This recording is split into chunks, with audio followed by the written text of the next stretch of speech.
Hello everyone, welcome and welcome back to my channel. चलिए शुरू करते हैं आज का पार्ट। लास्ट पार्ट में हमने देखा था कि विंग को कुछ लोगों ने किडनैप कर लिया था। ये लोग वही लोग थे जिन लोगों ने कुछ महीने पहले विंग के ऊपर अटैक किया था एंड लंजे ने विंग को बचाया था। बट इस बार विंग लंजे से बहुत दूर था एंड ये लोग उसे स्टेशन में लेके जा रहे थे। तो विंग के दिमाग में एक आइडिया आया एंड वो इन लोगों को कहा कि उन लोगों को पैलेस जाना चाहिए क्योंकि पैलेस में बहुत गोल्ड है एंड उन लोगों का फैमिली डैगर भी है। तो वो लोग मान गए। तो विंग उन लोगों के साथ पैलेस की तरफ आ रहा था। इस तरफ लंजा विंग के लिए एक हफ्ते से वेट कर रहा था। उसका ये एक हफ्ता जैसे पास ही नहीं हो रहा था। वो विंग से मिलने के लिए बेताब हो रहा था। एनी हाउ एक हफ्ता बीत गया। लंजा को लगा कि शायद अब विंग वापस आ जाएगा, बट ऑलमोस्ट 8 दिन हो चुके थे, विंग नहीं आया था। अब लंजा को टेंशन हो रहा था। 9th डे में लंजा सोच रहा था कि शायद कुछ हुआ होगा या फिर शायद विंग वापस नहीं आएगा। लंजा को बहुत ही वरीड फील हो रहा था। वो ये सब सोच ही रहा था, तब उसने देखा कि कुछ लोग पैलेस की तरफ आ रहे हैं एंड वो लोग अकेले नहीं हैं, उनके साथ विंग है एंड विंग का हाथ पैर बंधा हुआ था। ये देख के लंजा का टेंशन एंगर में बदल गया। इस तरफ विंग, वो लोग जितने पैलेस के करीब पहुंच रहे थे, विंग का हार्ट उतना ही फास्ट हो रहा था। जैसे ही वो लोग जंगल से निकले एंड उन लोगों के सामने पैलेस आया, विंग को बहुत ही वरीड फील होने लगा। उसे डर लग रहा था कि शायद प्रिंस कोई रिएक्ट करेंगे एंड अगर उन्होंने रिएक्ट किया तो इन लोगों को पता चल जाएगा कि पैलेस में कुछ गड़बड़ है। विंग यही विश कर रहा था कि प्रिंस कोई रिएक्ट ना करे एंड ऐसा ही हुआ। थैंकफुली लंजा ने कोई भी रिएक्ट नहीं किया। वो जैसा था वैसा ही रहा। तभी विंग ने देखा कि 2 किडनैपर पैलेस के सामने गए एक्टिविटी चेक करने के लिए। विंग पे कर रहा था कि लंजा कोई भी रिएक्ट ना करे एंड ऐसा ही हुआ। उन लोगों को कुछ पता नहीं चला एंड वो लोग उनके पास वापस आ गए एंड कहा कि अंदर कुछ भी नहीं है, अंदर सब कुछ सेफ है। अब वो लोग पैलेस की तरफ जा रहे थे। अब वो लोग ऑलमोस्ट पैलेस के वॉल्स के पास पहुंच गए थे। अब विंग का एंजाइटी और भी बढ़ रहा था। इसके पहले उसका प्लान बिगड़ जाता। उसने चिल्ला चिल्ला कर कहा कि पैलेस के अंदर गोल्ड है एंड वेनगोंगजा वहाँ से गोल्ड ले सकता है एंड डैगर भी ले सकता है।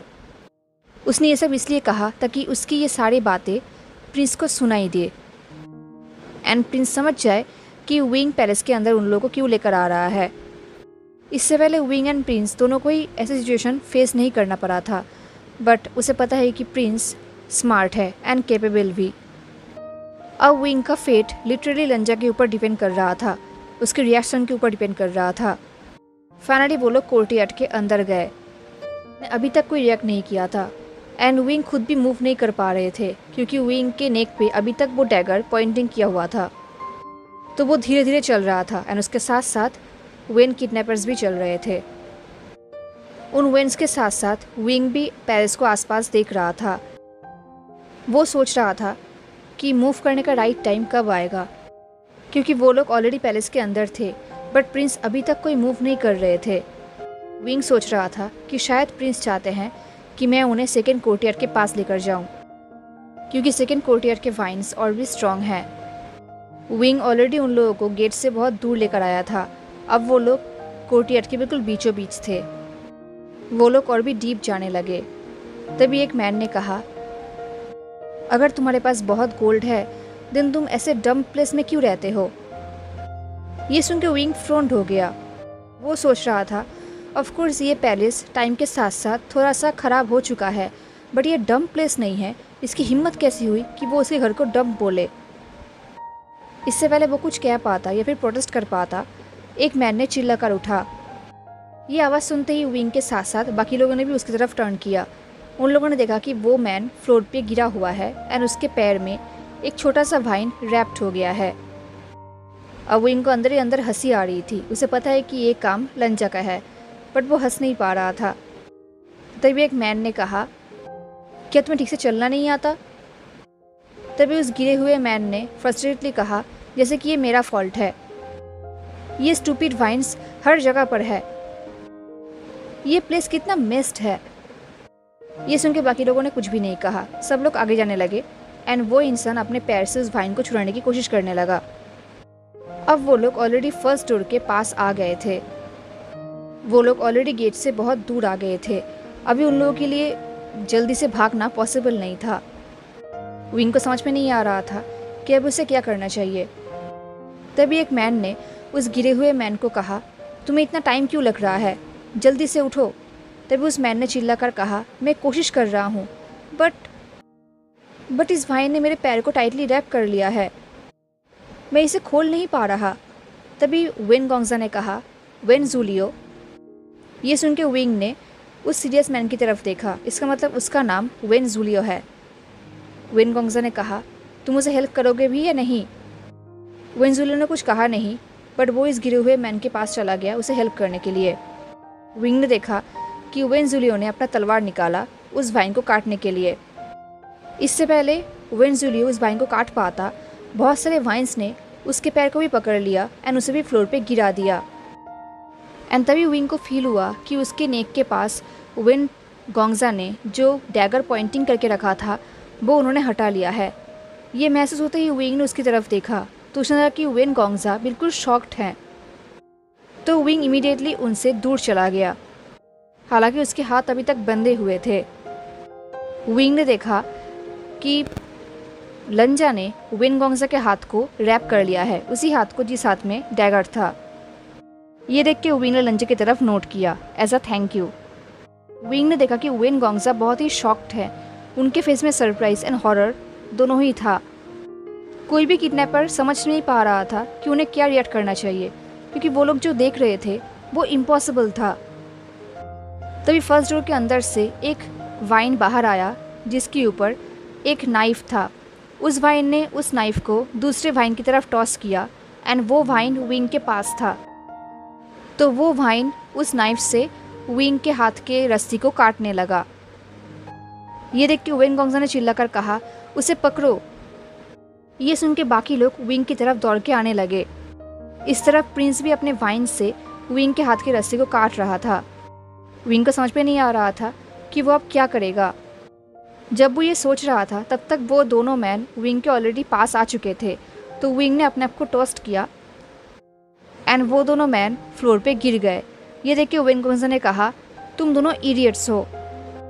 ये बोल के वेन गोंगजा ने अपने वेस्ट से एक डैगर निकाला एंड अपने हाथों के वाइन को काट दिया। देन वो विंग की तरफ दौड़ के आने लगा एंड तभी विंग के हाथ में जो रस्सी लगा था वो भी काट गया। अब विंग के हाथ फ्री हो चुका था एंड तब तक वेन गोंगजा विंग के पास आ चुके थे। वो विंग के ऊपर अटैक कर रहे थे एंड विंग अपने आप को स्वाइप कर रहा था ताकि वो अटैक को डिफेंड कर सके। देन विंग ने अपने पैर से वेन गोंगजा के पैर को अटैक किया एंड वेन गोंगजा बहुत ही ज़ोर से फ्लोर पे गिर गए। देन विंग आसपास अपने सुईबिया को ढूंढने लगा। तब उसने देखा कि एक मैन के हाथों में सुईबिया है एंड उस मैन को लंजे ने पकड़ के रखा है। तो विंग ने चिल्लाकर कहा, हैंग वांगजुन, मेरा तलवार। एंड एकदम मिनी सेकंड में प्रिंस समझ गए कि विंग क्या कह रहा है। उसने उस मैन के हाथ से उस तलवार को छीना एंड विंग की तरफ टॉस किया। वो तलवार विंग की तरफ ही आ रहा था। तभी वेन गोंगजा ने एंड बाकी लोगों ने बहुत कोशिश किया उस तलवार को रोकने का। वेन गोंगजा ने कहा, रोको उसे। इससे पहले वो लोग तलवार को ले पाते, विंग ने ऑलरेडी उस तलवार को कैच कर लिया था। एंड पता नहीं क्यों पर जैसे ही विंग ने अपने तलवार को निकाला, विंग के अंदर जैसे कुछ हो गया। उसके अंदर ऑटोमेटिक जैसे पावर आ गया। ऐसे लग रहा था कि सुईबिया कोई तलवार नहीं है बल्कि उसके बॉडी का पार्ट है जो कि स्मूथली उसके बॉडी के साथ मूव भी कर रहा था। विंग को सोचना नहीं पड़ रहा था कि उसे क्या करना चाहिए। सुईबिया ऑटोमेटिकली अपना काम कर रहा था। एंड ऑफ कोर्स विंग को पता नहीं था कि सुईबिया एक स्पिरिचुअल तलवार है एंड स्पिरिचुअल तलवार ऑलवेज अपने मास्टर के बॉडी के पार्ट जैसा ही होता है। तो विंग के ऊपर वेन जूलियो एंड बाकी लोग अटैक कर रहे थे एंड विंग भी स्मूथली अपने आप को डिफेंड भी कर रहा था। ऑलमोस्ट 1 साल हो गया है विंग ने तलवार नहीं चलाया है। 1 साल हो गया है उसने नाइट हंट नहीं किया है, बट स्टिल उसका बॉडी ऑटोमेटिकली इस तलवार को रिएक्ट कर रहा था। उसका बॉडी, उसका तलवार ऑटोमेटिकली अपना काम कर रहा था। ये विंग के लिए बहुत ही सरप्राइजिंग था। विंग को याद है कि कुछ महीने पहले जब उन लोगों ने अटैक किया था तब विंग के पास कुछ भी नहीं था, अपने पास एक वेपन तक नहीं था। अगर तब प्रिंस उसके पास नहीं आते तो विंग नहीं बच पाता। एंड तब प्रिंस उतना पावरफुल भी नहीं थे, बट आज प्रिंस के पास बहुत पावर है एंड उसके साथ साथ विंग के पास सुइबिया भी। एंड वो लोग अपने घर पे है, एकदम सेफ प्लेस में, एंड वो दोनों एक साथ फाइट कर रहे थे। इनफैक्ट विंग को एक से ज़्यादा लोगों से फाइट भी नहीं करना पड़ रहा था, क्योंकि बाकी काम ऑलरेडी लंजा संभाल रहा था। विंग एक टाइम में एक ही किडनैपर के साथ फाइट कर रहा था। बाकी सबसे फाइटिंग करना उतना मुश्किल नहीं था, बट वेन जुलियो वो एक बहुत ही टफ ओपोनेंट था। वो लंजा के वाइन्स को इजीली हरा पा रहा था।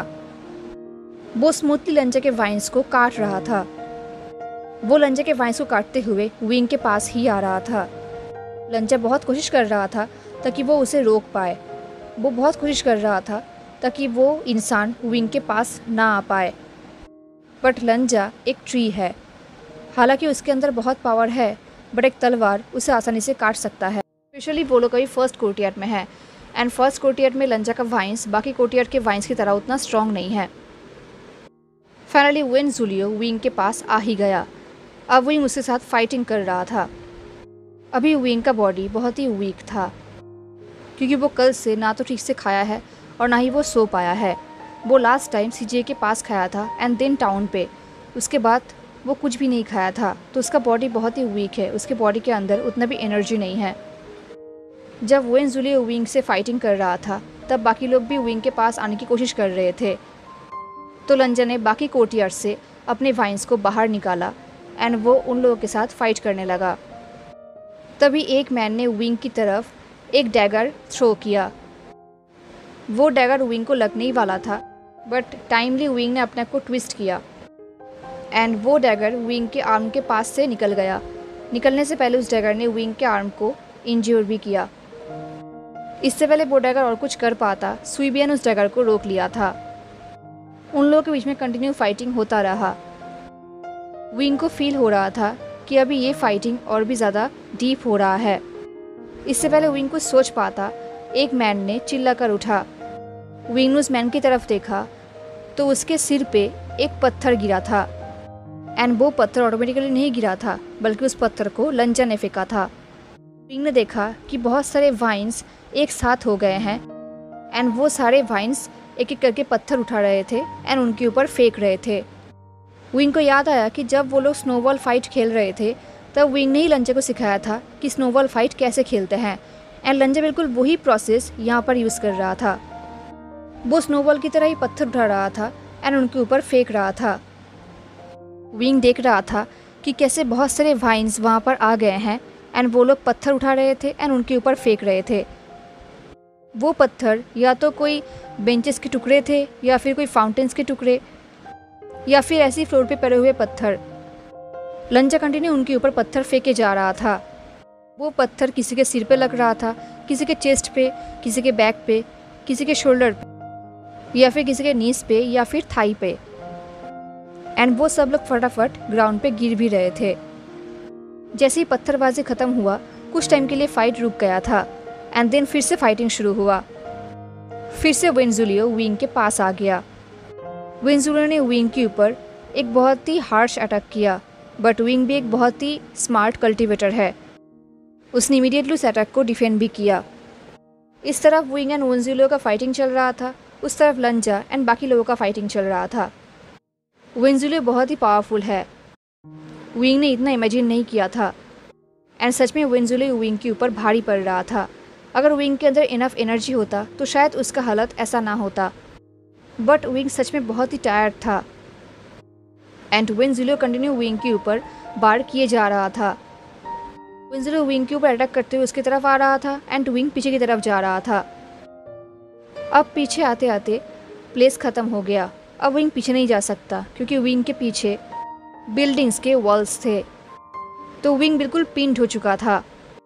एंड तभी वेन जुलियो ने विंग के ऊपर एक बहुत ही डेंजरस अटैक किया। वो तलवार लेके विंग के नेक की तरफ आ ही रहा था। वो ऑलमोस्ट नेक को अटैक करने ही वाला था, तभी इमीडिएटली सुइबिया ने उसके अटैक को रोक दिया। विंग ने अपनी आंखें खोली। उसने देखा कि वेन जुलियो का तलवार उसके नेक के पास है, बट सुईबिया उसको होल्ड करके रखा है। विंजुलियो पूरा फोर्स लगा रहा है, इस तरह सुईबिया भी पूरा फोर्स लगा रहा है। सुईबिया विंजुलियो को रोक तो रहा था, बट विंजुलियो ऑलमोस्ट विंग के नेक के पास पहुंच ही गया था। विंजुलियो का तलवार विंग के नेक को ऑलरेडी इंजर्ड कर रहा था। विंग के नेक से ऑलरेडी ब्लड निकल रहा था। इससे पहले कुछ और हो पाता, तभी विंजुलियो ज़ोर ज़ोर से खांसने लगा। तभी विंग ने देखा कि विंजुलियो के नेक को एक वाइन ने रैप कर लिया है, बहुत ही टाइटली। वो वाइन विंजुलियो को विंग से दूर लेकर जा रहा है। उस वाइन ने विंजुलियो को विंग से बहुत ही दूर कर दिया। एंड देन वो वाइन्स विंजुलियो को स्लोली ग्राउंड से ऊपर की तरफ उठा रहा था। विंजुलियो का तलवार नीचे जोर से गिर गया। विंग ने देखा कि सारे वाइन्स मिलकर विंजुलियो को हवा में उठा रहा है। विंजुलियो के नेक में अभी तक एक वाइन रैप्ड था, तो विंजुलियो खांस रहा था, वो हवा में तड़प रहा था। सडनली ये सब देख के विंग के साथ साथ बाकी लोग भी शॉक्ड हो गए थे। वो लोग इतना स्टंट एंड हॉरिफाइड हो गए थे कि पूरा कोर्टयार्ड बिल्कुल शांत हो गया था, एक आवाज़ तक नहीं था। सिर्फ विंजुलियो का हवा में तड़पने का आवाज़ आ रहा था, अदरवाइज सब लोग बिल्कुल साइलेंट हो चुके थे। लंजा का ऐसा रूप देख के विंग खुद शॉक्ड हो गया था। उसे याद आ रहा था कि जब पहली बार उसके ऊपर अटैक हुआ था एंड विंग इंजर्ड हो चुका था, तब लंजा ने बहुत कोशिश करके विंग को बेड पे शिफ्ट किया था, बट उसके वजह से लंजा का बहुत सारे वाइन्स टूट भी गए थे, क्योंकि लंजा बहुत ही वीक था। वो सिंपल विंग को फ्लोर से बेड पे उठा नहीं पा रहा था। एंड आज वो एक हेवी मैच्योर मैन को हवा में उठा रहा है। विंग को बिलीव नहीं हो रहा था। शायद विंग समझ नहीं पा रहा था कि लंजा ऐसा क्यों कर रहा है, क्योंकि लंजा ने अपने आप को प्रॉमिस किया था कि वो विंग को आज इंजर्ड नहीं होने देगा। एंड ये विंजुलियो ऑलमोस्ट विंग को मार रहा था, वो भी लंजा के सामने, उसी के पैलेस में। तो लंजा का गुस्सा होना बिल्कुल जायज़ है। वो विंजुलियो को कैसे छोड़ता। विंजुलियो का इतना हिम्मत कि उसने लंजा के सामने उसके विंग पर अटैक किया है। विंजुलियो को देखकर सब लोग पैनिक हो गए। वो लोग यहाँ से भागने की कोशिश कर रहे थे, बट आसपास बहुत सारे वाइन्स थे। वो लोग उस वाइन्स से टकरा कर नीचे गिर रहे थे। देन फाइनली लंजा ने विंजुलियो को दूर के वॉल पे थ्रो कर दिया एंड विंजुलियो वॉल से टकरा कर नीचे गिर गया एंड वो इमीडिएटली बेहोश भी हो गया। विंग ने देखा कि सब लोग भागने की कोशिश कर रहे थे। उनके से भागते हुए देख के विंग को बहुत हंसी आ रही थी। वो ज़ोर ज़ोर से हंस रहा था। वो लोग भागते हुए गिर रहे थे एंड गिरने के बाद वो लोग उठ नहीं पा रहे थे। ये देख के विंग को और भी हंसी आ रही थी। फाइनली वो लोग एनी हाउ इंजर्ड होके वहाँ से भाग गए। जाते वक्त वो लोग विंजुलियो को भी साथ में लेकर गए एंड फाइनली अब यहाँ पर कोई भी नहीं था सिवाय लंजा एंड विंग के। जैसे ही वो लोग वहाँ से गए, लंजा ने इमीडिएटली अपने वाइन्स के थ्रू गेट को बंद कर दिया। अब फाइनली विंग ने एक रिलीफ शाई किया। तभी बहुत सारे वाइन्स विंग के पास आ गए। उन लोगों ने विंग को रैप कर लिया। वो वाइन्स विंग को ईगरली रैप कर रहे थे। उन लोगों ने विंग को रैप करके हवा में उठा लिया। वो लोग विंग को ऐसे रैप कर रहे थे जैसे कि वो लोग विंग को हग कर रहे हैं। ये देख के विंग को बहुत अच्छा लगा। उसका हार्ट मेल्ट हो गया। उसने एक स्माइल किया। कुछ टाइम बाद लंजा ने विंग को नीचे उतारा, बट उसने अभी तक विंग को नहीं छोड़ा। विंग ने ब्राइटली स्माइल करते हुए कहा, मैंने भी तुम्हें बहुत मिस किया है हांगवांग जुन। तभी विंग को लंजा का रिएक्शन फील हुआ। लंजा का रिएक्शन जॉय भी था, रिलीफ भी था। विंग सोच रहा था अब फाइनली डेंजर चला गया है, अब वो फाइनली फ्री है एंड वो अभी लंजा के पास है, तो उसे बहुत ही हैप्पी फील हो रहा था। फाइनली सारे वाइन्स विंग से अलग हो गए सिवाय एक वाइन के। उस वाइन ने विंग के हाथ को रैप करके रखा था। लंजा ने कहा, क्या तुम ठीक हो? क्या तुम्हें बहुत दर्द हो रहा है? लंजा को पता है कि विंग इंजर्ड है। इस तरफ विंग बहुत दिनों बाद वो लंजा का वॉइस सुन रहा था एंड लंजा के वॉइस में फुल कंसर्न एंड एडोरेशन था। लंजा के वॉइस सुनने के बाद विंग के अंदर बहुत सारे इमोशंस आ गए। उसे रोना आ रहा था। उसने एक डीप ब्रेथ लिया और कहा, मैं ठीक हूँ। कुछ सेकंड बाद विंग को फील हुआ कि लंजा उसके बॉडी में स्पिरिचुअल एनर्जी ट्रांसफ़र कर रहा है एंड इसकी वजह से विंग को बहुत रिलैक्स फील हो रहा था, उसका बॉडी ऑटोमेटिकली रिलैक्स हो रहा था। लंजा के स्पिरिचुअल एनर्जी ट्रांसफ़र की वजह से विंग के बॉडी में जो पेन हो रहा था इंजरीज की वजह से वो कम होने लगा। उसके नेक्स्ट जो ब्लीडिंग हो रहा था वो भी बंद हो गया। विंग के हाथों में रोप बांधने के बाद जो निशान हो गया था वो भी ऑलमोस्ट गायब हो गया। विंग के शोल्डर पे जो डैगर का इंजरी हुआ था वो भी ऑलमोस्ट ठीक हो गया था। ये देख के विंग ने अपनी आंखें बंद किया एंड वो एक वाइन की तरफ लीन्ड हो गया। उसने कहा, मैं ऑलरेडी बहुत अच्छा फील कर रहा हूँ। ये बोल के विंग ने लंजा के वाइन को पकड़ लिया। उसे बहुत ही अच्छा लग रहा था, वो लंजा की इमोशन को फील कर पा रहा था। तभी उसे फील हुआ कि नहीं, वो अभी लंजा को छोड़ने के लिए तैयार नहीं है। वो लंजा के ऐसे केयर को खोने के लिए तैयार नहीं है। वो क्या करेगा, वो यही सोच रहा था। तभी लंजा ने विंग को थोड़ा सा खींचा, जैसे कि वो विंग का अटेंशन चाहता हो। तो विंग ने एक फॉन्ड स्माइल किया। देन लंजा विंग को पैलेस के अंदर लेकर आया एंड ऑफ कोर्स लंजा विंग को उसके बेडरूम पे लेकर आया। देन लंजा ने विंग को एक कंफर्टेबल प्लेस में बिठा दिया एंड विंग भी कुशन्स में लीन होकर बैठ गया।